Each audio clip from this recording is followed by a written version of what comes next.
आप लोगों ने अपनी जिंदगी में जिंदा लोगों को रेस को जीतते तो देखा होगा, लेकिन क्या आपने कभी अपनी जिंदगी में मरे हुए यानी कि मृत लोगों को रेस जीतते देखा है? अब आप लोग कहोगे कि मैं कैसी बहकी बहकी बातें कर रहा हूं, लेकिन ऐसा हुआ है। 1923 की बात है, घोड़ों की दौड़ चल रही थी। उसमें से अचानक से एक घुड़सवार को हार्ट अटैक आ जाता है और वो वहीं घोड़े पे बैठा बैठा मर जाता है। लेकिन घोड़ा रुकता नहीं है, वो अपने घुड़सवार की मृत बॉडी को अपने ऊपर लिए दौड़ता रहता है और फाइनली फिनिशिंग लाइन को सबसे पहले क्रॉस करता है और इसी तरह से वो घुड़सवार बन जाता है मरने के बाद पहली बार जीतने वाला घुड़सवार। उस बंदे का नाम था फ्रैंक हेयास और वो दुनिया का इकलौता ऐसा घुड़सवार है जिसने मरने के बाद घोड़ों की रेस जीती। गाइस, ये इंटरेस्टिंग फैक्ट आपको कैसा लगा चैट सेक्शन में जरूर लिखिएगा। गाइस, आप लोगों ने बॉलीवुड में स्टार्स तो बहुत देखे होंगे, लेकिन बॉलीवुड में सुपरस्टार्स का तमगा बहुत ही कम एक्टर्स को दिया गया है और उनमें से एक थे राजेश खन्ना। गाइस, उनके जैसी दीवानगी और स्टारडम आज की जनरेशन ने देखी भी नहीं होगी। ऐसा क्या खास था, मैं आपको बताता हूं। देखिए, उनके लिए प्रचलित था कि जब वो स्टूडियो से अपनी व्हाइट कार लेके निकला करते थे तो लड़कियां उनकी व्हाइट कार तक को चूम लिया करती थी और वो व्हाइट कार लिपस्टिक की वजह से गुलाबी हो जाया करती थी।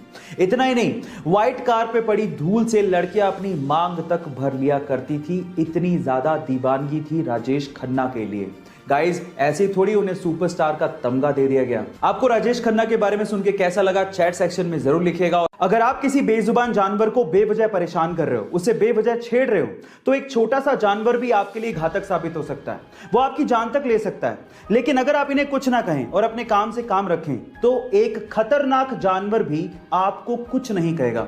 और इसी चीज को प्रूव करने के लिए इंडिया में एक बंदे ने अपने आप को 72 घंटों तक 72 खतरनाक सांपों के साथ बंद रखा और आप बिलीव करेंगे कि 72 घंटे बाद वो वहां से जिंदा वापस आया और एक वर्ल्ड रिकॉर्ड बनाया। वो सिर्फ ये प्रूव करना चाहता था कि अगर आप सांपों को कुछ ना कहें, ना ही उन्हें छेड़ें, तो वो आपको बेवजह काटते नहीं हैं। गाइस, आप इसे घर पे ट्राई मत करिएगा। सिर्फ एक सिंपल सा मैसेज है कि आप जानवरों को जीने दें, इन बेजुबान जानवरों को कुछ ना कहें। 14 मार्च इतिहास का सबसे रहस्यमय डेट है। अब ऐसा क्यों?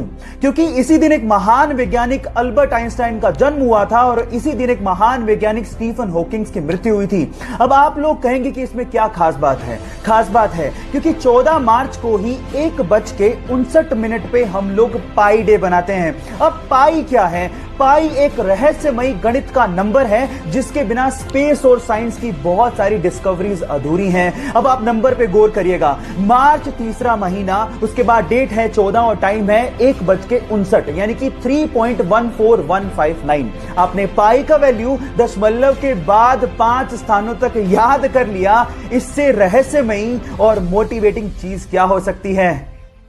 क्या आपने कभी सोचा है कि अगर कभी प्रलय आ गई या फिर न्यूक्लियर वॉर हो गया तो इस धरती का क्या होगा? क्या हम इसे फिर से रहने लायक बना पाएंगे? तो रुक जाइए, इसका इंतजाम हो चुका है।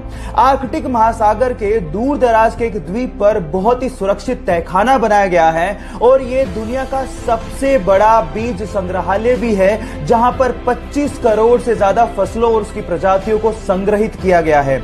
यह इतना सुरक्षित है कि अगर कोई आपदा आती है या फिर न्यूक्लियर वॉर होता है तो उस तहखाने को कुछ भी नहीं होगा और मानव जाति को फिर से फलने और फूलने का एक मौका मिल जाएगा। उस सबसे सुरक्षित संग्रहालय का नाम है स्वालबोर्ड सीड वोल्ट। सो गाइस, घबराने का नहीं, क्योंकि हमने अपनी इस प्यारी सी धरती को किसी भी आपदा से बचाने का काम शुरू कर दिया है। सुबह होते ही झोला लेके वो घर से बाहर निकल जाते हैं, पर अपने काम के लिए नहीं, बल्कि उस काम के लिए जिससे दूसरे की जान को बचाया जा सके। वो पेशे से डॉक्टर नहीं है, लेकिन जिसकी जान बच जाती है उसके लिए वो भगवान से कम भी नहीं है। सुबह होते ही झोला लेके वो गलियों में निकलते हैं और लोगों से अपील करते हैं कि उनके घर में अगर कोई अनयूज्ड मेडिसिन है तो उसे वो डोनेट कर दें। फिर उन मेडिसिन को इकट्ठा करके वो जरूरतमंदों को और गरीबों को फ्री में बांटते हैं। लोग प्यार से उन्हें मेडिसिन बाबा के नाम से जानते हैं। है ना बड़ी बात? तो इंसानियत की इतनी बड़ी मिसाल देने वाले ओमकार नाथ शर्मा जी को मेरा सलाम।